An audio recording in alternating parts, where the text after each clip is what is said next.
আমরা অত্যন্ত সহনশীলতার পরিচয় দিচ্ছি, অত্যন্ত ধৈর্যের সাথে আমাদের প্রতিদ্বন্দ্বী সকল রাজনৈতিক দলগুলোর সাথে আমরা নির্বাচনী মাঠে প্রতিদ্বন্দ্বিতা করছি।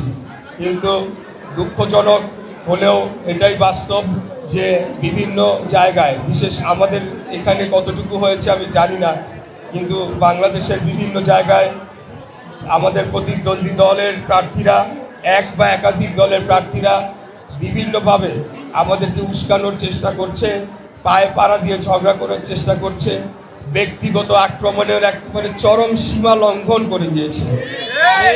বিগত আওয়ামী ফ্যাসিবাদের আমলেও আমরা দেখেছি এই ধরনের ব্যক্তিগত আক্রমণ, হুমকি ধামকি দিত ক্ষমতায় থেকে, কিন্তু এরকম কন্টিনিউয়াস অনবরত পায়ে পাড়া দিয়ে ঝগড়া করার চেষ্টা করা এবং ব্যক্তিগত আক্রমণ করা, এমনকি আমি আমার ক্ষেত্রেও যদি বলি, আমার মৃত বাবাকেও পর্যন্ত টেনে নিয়ে আসা হচ্ছে বারে বারে এই ধরনের একটা নানা ধরনের কটু কথায় দিয়ে আমাদেরকে আক্রমণ করা হচ্ছে। তো আমরা অত্যন্ত ধৈর্যের সাথে এগুলা মোকাবেলা করব। আমরা কোনো ধরনের ফাঁদে পা দিব না, কোনো ধরনের সংঘর্ষ জনের কোনো সুযোগ কোনো কিছুতেই আমরা কান দিব না।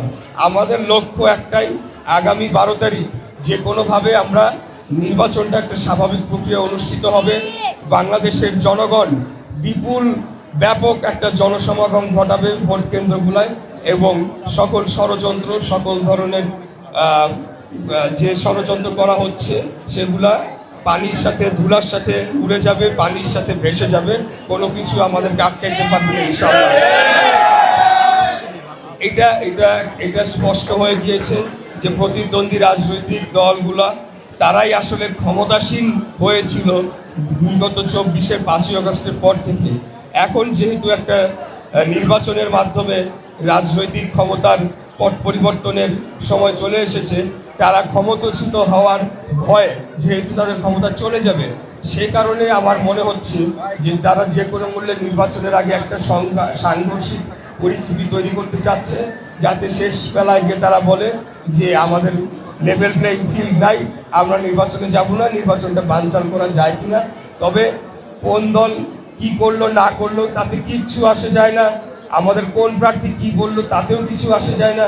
এমনকি প্রার্থীদেরকে যে হত্যা করা হয়েছিল তখন আমি বলেছিলাম আমাদের আরও অনেককেও যদি হত্যা করা হয় তাতেও কিছু আসে যায় না, কারণ আগামী নির্বাচনটা হচ্ছে 20 কোটি মানুষের ভবিষ্যতের নির্ধারণের নির্বাচন। আগামী নির্বাচনটা হচ্ছে বাংলাদেশের ভবিষ্যৎ নির্ধারণের নির্বাচন। তাই দেশি বিদেশি ষড়যন্ত্র থাকবেই, এটাতে আমরা নতুন করে আমাদেরকে এটা দেখতে হবে না, আমরা তো এই ষড়যন্ত্র মোকাবেলা করেই আসছি। তো যাই হোক, প্রিয় এলাকাবাসী, উপস্থিত ভোটারবৃন্দ, আপনাদেরকে অনেক ধন্যবাদ জানাই, অনেক কৃতজ্ঞতা জানাই এবং আপনাদের কাছে দুঃখ প্রকাশ করছি আমার আসতে বিলম্ব হয়েছে। আমার একটু অসুস্থতার কারণে এই বিলম্বটি হয়েছে, আপনারা আমাকে ক্ষমা দৃষ্টিতে দেখবেন।